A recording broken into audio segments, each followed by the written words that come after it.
What's your name? You want my whole name? Yeah. I was Mary Karen Peterson, Okay. and now I'm Mary Karen Peterson Shumate All right. And where did you grow up? in Garfield, Kansas, Okay. born and raised. Right. And the farm? Tell us about the farm. Oh, we were about 3.5 miles from Garfield, right across the tracks, right next to the Arkansas River. A small farm. My dad farmed alfalfa, grains, wheat. Animals? We had cows. We had a horse, Babe. We had to milk the cows. We had some sheep. Later on, we had pigs, chickens. Yeah. You had to go gather the eggs every day. Yeah. What was the life like? What was the day in the life back then, when you first remember? First remembered, we didn't have electricity. We used lanterns, battery radios.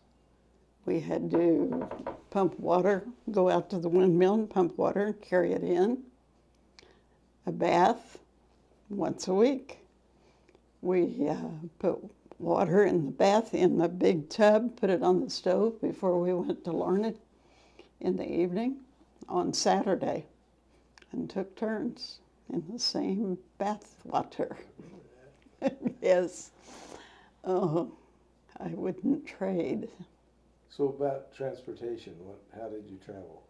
What car did you have? Oh, you're going to have to ask my brother that. I'm not good on that. Yeah. I know we had a Hudson at one Yeah. point, and we had a Studebaker at one point. Yeah. I don't remember. Con can tell you that. Yeah. But yeah, it wasn't like now. When we went to school, we had to walk to the end of the lane so the bus could pick us up.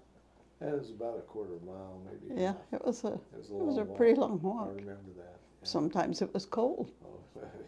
Yeah, and sometimes it was hot, but yeah, or wet. And so where did you go to school?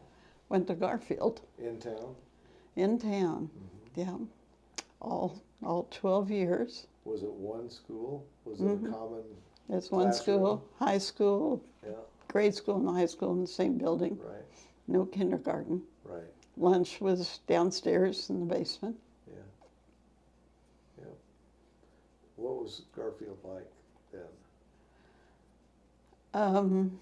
Well, when you drive around the street, houses were well kept, painted, yards were clean and green, nice lawns. The last time I went through Garfield, it looked pretty run down, like nobody owns anything and we really don't care what it looks like. Stuff on the porch, extra cars in the driveway.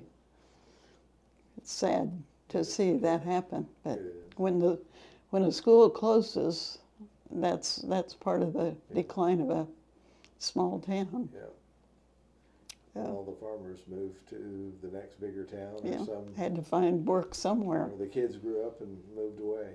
Yeah. Or school was closed, then they had to go to Larned Right. to school.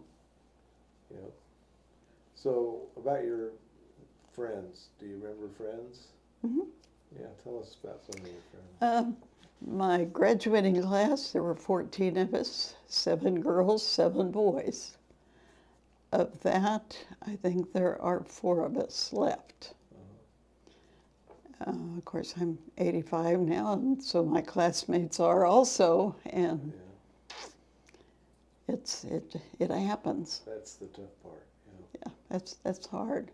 And the 2 of them that I still communicate with are both so hard of hearing that it's really hard to talk to them on the phone. Yeah. But I still enjoy talking to them. Yeah. But, Do you remember your grandparents? barely. Barely. What do you remember? Anything? Not really. No. No, we'd always go to Aunt Nell's, and of course Aunt Nell and Uncle Hank took care of the or they lived together. And Aunt Nell was Well, she helped my folks out a lot, bought my clothes when the folks couldn't afford it.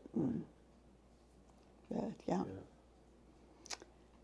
Aunt Nell and Aunt Lena, we would get together with cousins. Aunt Lena had 4 kids. Aunt Nell and Uncle Hank, of course, didn't have any. Neither were married.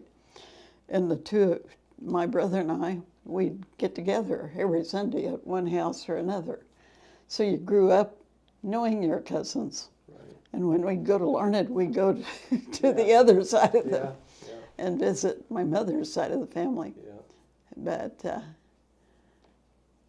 now I have 2 first cousins. One's 93 and the other's 90. Yeah. So. Well, and you have me. Well, on the other side. Oh, on the other That's side. the other side. Yeah. Yeah, that's on Dad's side. Yeah.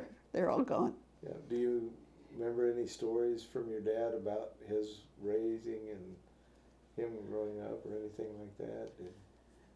Not really. I know the folks, after they got married, had a lot of difficulties. They had a fire.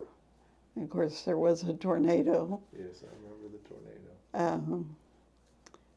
That was in '56. Yeah. Yes, I remember the tornado. Yeah. Devastating. Yes, it was. And of course, back then, we lived close to the railroad track. It sounded kind of like a train coming, a big deal. Mother and I were in the kitchen. Yeah. I was doing her hair. We heard the roar, but about that time, a tree fell down on the porch, was about, 3 feet from us? Right. Of course, the door blew shut, and the dining room door blew shut, and the glass in that shattered. About then, we decided we probably should go to the basement, that this might be a bad storm. Right. So when we go to the basement, we look out the basement windows, and across the river, there were no trees standing. And out of the west window, a tree was on her car. Huh. And in the living room, when we did come back upstairs, when we got into the living room, all of the walls were pushed out from the foundation. The windows weren't broken, Right. as I remember. I don't remember that, but I do remember the walls were pushed out. Mm-hmm. Crazy storms. Yeah. I remember we came out soon after, and I remember the telephone, there was a pole out in front of your house, or maybe it was a big tree, I can't remember, but there was a piece of straw Clear through it. went right straight into it like a dart. And it's this piece of wheat straw, just bang, right? It's amazing. The horse I was talking Yes, I about, remember Babe, the horse. Oh, I cried because of that. had a board right Yeah. through And still up and moving and around. still moving. Yeah. And of course, that had to be Yeah, such a sad thing. a lot of damage. Of course, it was 5:18 actually, which is about time to go out and gather the eggs. Yeah, It was just Mother and I at home. Dennis and my brother and Dennis were in town tearing down an elevator, and of course they saw the storm coming and headed out to the farm. And our neighbor to the west had seen the tornado happen and came down and offered us a ride. So we didn't know what else to do. We didn't have a car. We didn't know how to get to Dad. yeah, So we took a ride, got in a car with the neighbors. And so when Dad and Con and Dennis got out to the house, we weren't there.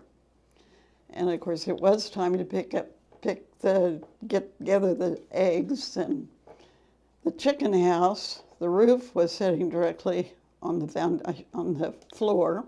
The walls were gone.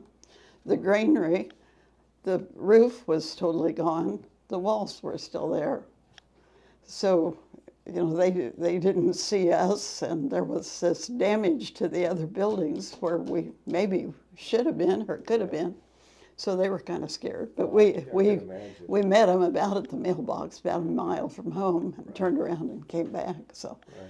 but it was kind of, It was pretty, It was a PTSD yeah. environment. It took quite a while before, Yeah, well, of course, even after when I went to school and started teaching, I was in an inside room, and if it was cloudy, I had a hard time sitting in the room, oh yeah, being calm and cool to Right. the students. interesting, But yeah, I'm better now. yeah. I remember Dad and I were standing on the driveway of his shop there on Santa Fe Trails or Santa Fe Road or whatever they call it now, looking, and the tornado came down the river. Hmm. And when I remember Mom was there too, and she immediately said, "We've got to go see what happened." I mean, she intuitively knew that something wasn't right. It's bad. Yeah. And of course, the next day was Sunday, and the people in town didn't have church, and they came out to help walk through the fields to pick up tin and Clean. boards and things. And so that was pretty important. And of course, brought food and everything. But Yeah. Neighbors taking care of neighbors. yeah,